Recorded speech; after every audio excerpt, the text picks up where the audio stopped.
Hi everyone! Another challenge, another content. So for today's video mga mi, I'm gonna do a makeup transformation inspired by Atisa, the Emu PH 2025.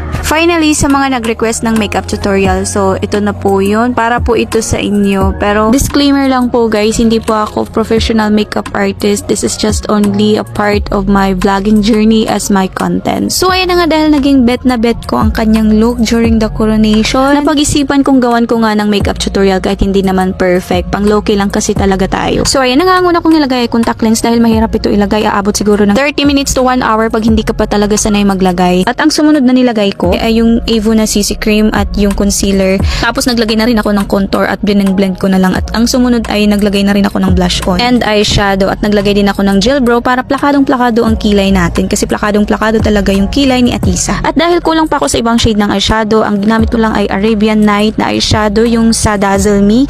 At gumawa ako ng simple crease cut na eyeshadow. At naglagay din ako dito ng false lashes at yung Vice lip liner at sumunod ay lipstick at naglagay na rin ako dito ng setting spray from Dazzle Me. So, tsudan mga mi, this is the final look. Oh, diba? Parang ewan lang. Thank you so much for watching my video. So, see you on my next tutorial. Bye!